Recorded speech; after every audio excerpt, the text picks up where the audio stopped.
Welcome back to It's a Vase Productions. Today I am doing another comedy reaction video, George Carlin, Flying.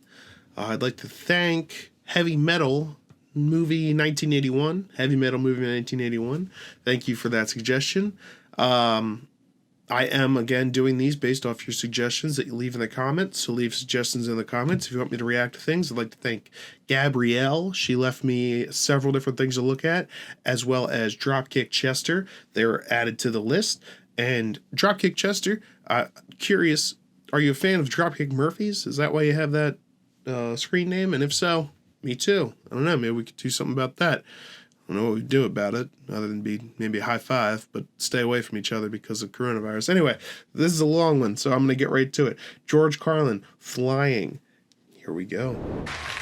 Something else we have in common, flying on the airlines and listening to the airlines announcements and trying to pretend to ourselves that the language they're using is really English.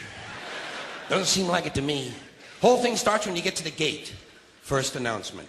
We would like to begin the boarding process.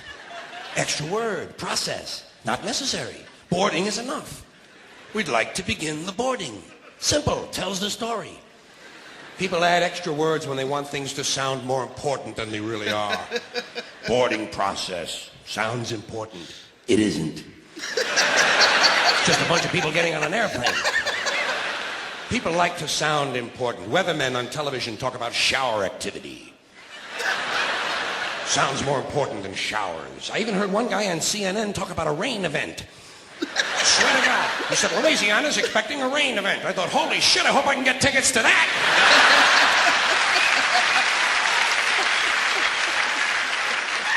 Emergency situation. News people like to say, police have responded to an emergency situation. No, they haven't. They've responded to an emergency. We know it's a situation. Everything is a situation. Anyway, as part of this boarding process, they say, we would like to pre-board. Well, what exactly is that anyway? What does it mean to pre-board? You get on before you get on? That's another complaint of mine. Too much use of this prefix pre. It's all over the language now. Pre this, pre that. Place the turkey in a preheated oven. It's ridiculous. There are only two states an oven can possibly exist in, heated or unheated. Preheated is a meaningless fucking term. It's like pre-recorded. This program was pre-recorded. Well, of course it was pre-recorded. When else are you going to record it? Afterwards?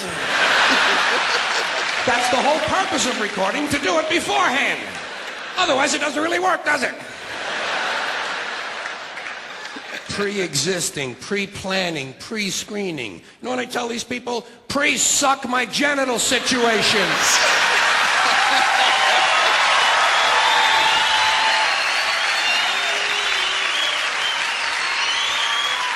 And they seem to understand what I'm talking about. Anyway, as part of this pre-boarding, they say, we would like to pre-board those passengers traveling with small children. Well, what about those passengers traveling with large children? Suppose you have a 2-year-old with a pituitary disorder. You know, a 6-foot infant with an oversized head. Kind of kid you see in the National Enquirer all the time. Actually, with a kid like that, I think you're better off checking him right in with your luggage at the curb, don't you?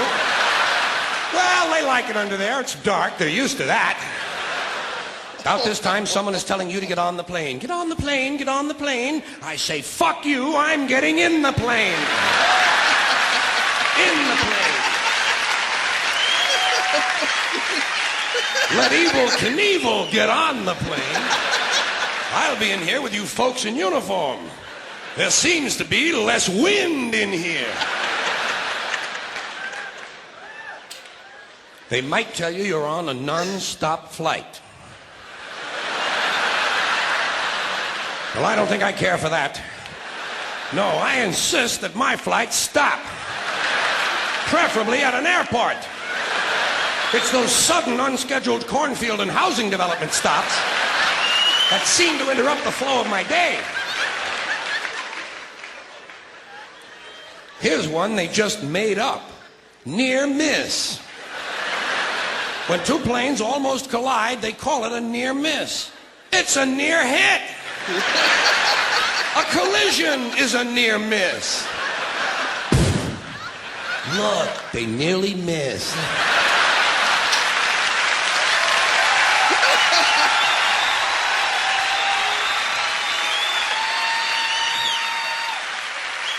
Yes, but not quite. They might tell you your flight has been delayed because of a change of equipment. Broken plane. Tell me to put my seat back forward.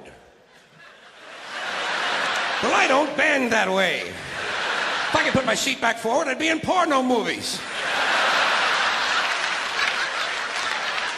Then they mentioned carry-on luggage. First time I heard carry-on, I thought they were going to bring a dead deer on board. I thought, what the hell do they mean with that? Don't they have the little TV dinners anymore? Then I thought, carry on, there's going to be a party. People are going to be carrying on the plane. Well, I don't care for that. I like a serious attitude on the plane, especially on the flight deck, which is the latest euphemism for cockpit. Can't imagine why they wouldn't want to use a lovely word like cockpit, can you? Especially with all those stewardesses going in and out of it all the time.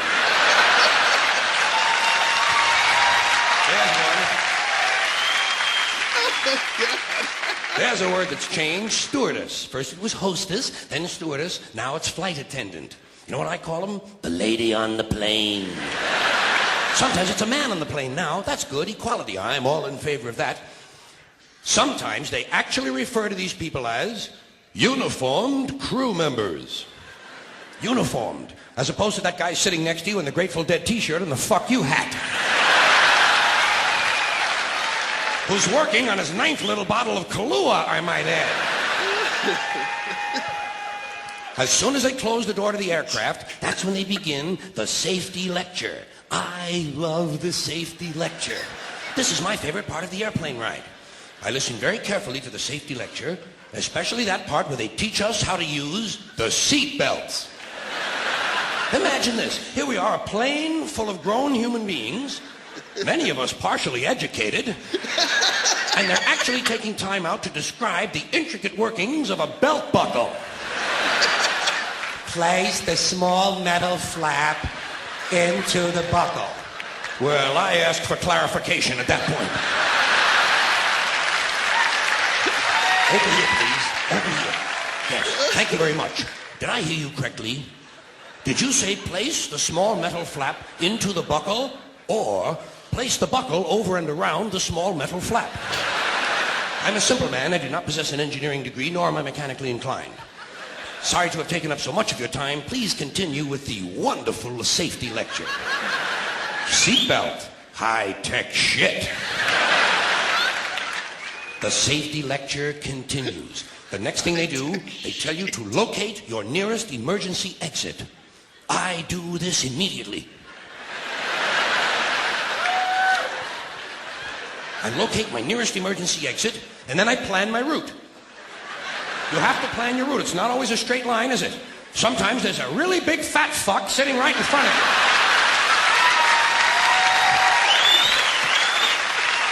Well, you know you'll never get over him. I look around for women and children, midgets and dwarfs, cripples, war widows, paralyzed veterans, people with broken legs, anybody who looks like they can't move too well. The emotionally disturbed come in very handy at a time like this. You might have to go out of your way to find these people, but you'll get out of the plane a lot goddamn quicker, believe me. I say, let's see. I'll go around the fat fuck, step on the widow's head, push those children out of the way, knock down the paralyzed midget, and get out of the plane where I can help others.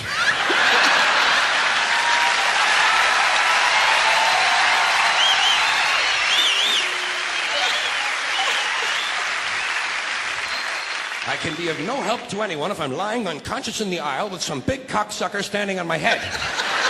I must get out of the plane, go to a nearby farmhouse, have a Dr. Pepper, and call the police. The safety lecture continues. In the unlikely event, this is a very suspect phrase, especially coming as it does from an industry that is willing to lie about arrival and departure times. In the unlikely event of a sudden change in cabin pressure, roof flies off. An oxygen mask will drop down in front of you. Place the mask over your face and breathe normally. Well, I have no problem with that. I always breathe normally when I'm in a 600-mile-an-hour uncontrolled vertical dive. I also shit normally. Right in my pants!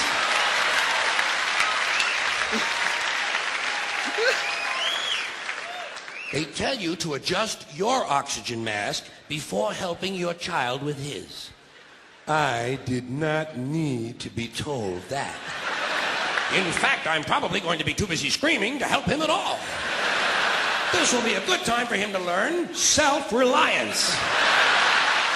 If he can program his fucking VCR, he can goddamn jolly well learn to adjust an oxygen mask.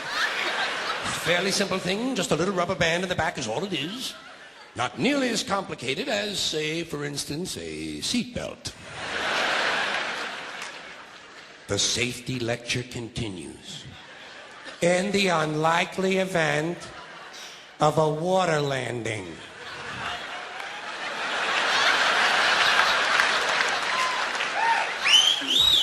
Well, what exactly is a water landing? Am I mistaken, or does this sound somewhat similar to crashing into the ocean? Soft language. Your seat cushion can be used as a flotation device. Well, imagine that. My seat cushion. Just what I need to float around the North Atlantic for several days, clinging to a pillow full of beer farts.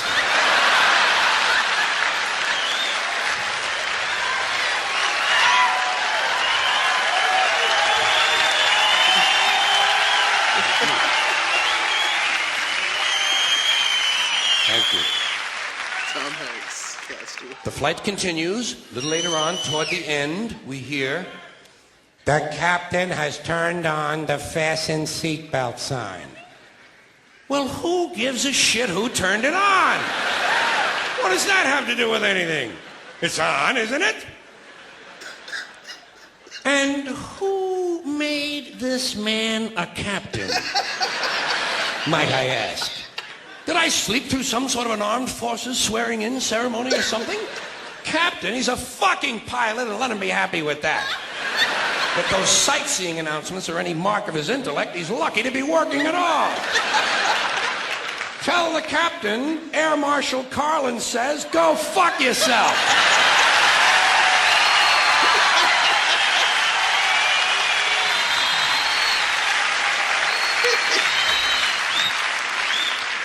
The next sentence I hear is full of things that piss me off. Before leaving the aircraft, please check around your immediate seating area for any personal belongings you might have brought on board. Well, let's start with immediate seating area. Seat! It's a goddamn seat. Check around your seat for any personal belongings. Well, what other kinds of belongings are there besides personal? Public belongings? Do these people honestly think I might be traveling with a fountain I stole from the park?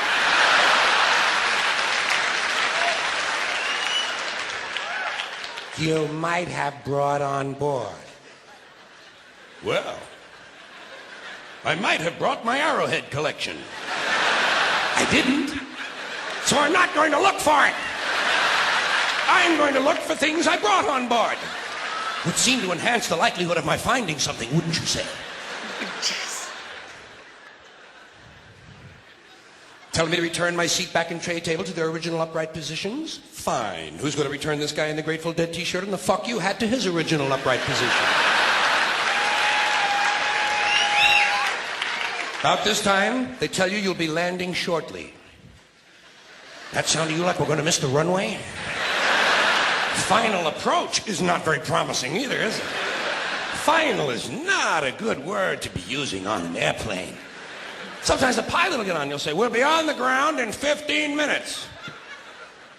Well, that's a little vague, isn't it? Now we're taxiing in. She says, "Welcome to O'Hare International Airport." Well, how can someone who is just arriving herself possibly welcome me to a place she isn't even at yet? Doesn't this violate some fundamental law of physics? We're only on the ground 4 seconds. She's coming on like a fucking mayor's wife. Where the local time... Well, of course it's the local time. What did you think we were expecting? The time in Pango Pango? Enjoy your stay in Chicago or wherever your final destination might be. All destinations are final. That's what it means. Destiny, final. If you haven't gotten where you're going, you aren't there yet.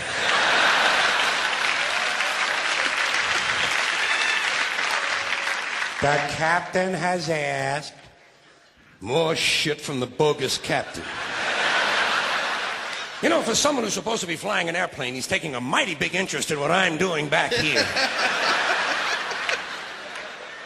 That you remain seated until he has brought the aircraft to a complete stop. Not a partial stop. Because during a partial stop, I partially get up. Continue to observe the no smoking sign until well inside the terminal. It's physically impossible to observe the no smoking sign even if you're standing just outside the door of the airplane. Much less well inside the terminal. You can't even see the fucking planes from well inside the terminal.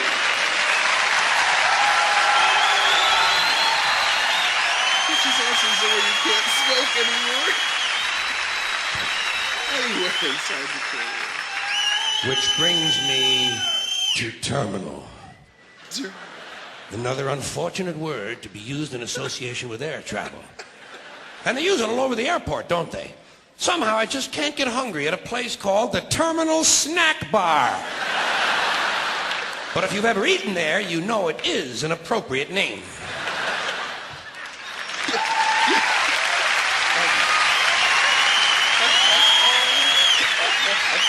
Thank you very much. Thank you. Okay. George Carlin beats the crap out of so many modern day comedians. Thank you for suggesting more George Carlin. I'm glad that was just amazing. He's hilarious. His dedication to where do these words come from? What do they mean? What are you actually saying when you say something? It's awesome. I got more suggestions coming up. I've got some Jim Gaffigan. Dropkick Chester was suggesting him. Dropkick Chester, one of the ones you suggested I already did. I will put the link in the description here. But you can check that out. But so I'm going to be doing more George Carlin from Gabrielle and Heavy Metal. Thank you for those suggestions. And I will be doing, after that, I know at some point I'm going to be doing more Mitch Hedberg, because I love Mitch Hedberg, and why not? Thanks for tuning in. Don't forget to like and subscribe. Comment if you want me to see me react to things. It doesn't have to be comedians. It could be anything you want to see me watch, and I'll do it within reason. Ring the bell for notifications. I have other projects I am working on, so stay tuned for those. Right now I'm working on a music video using the new Wonder Woman trailer. From that trailer, I'm going to make a Captain America trailer, basically. But thank you for tuning in. See you next time.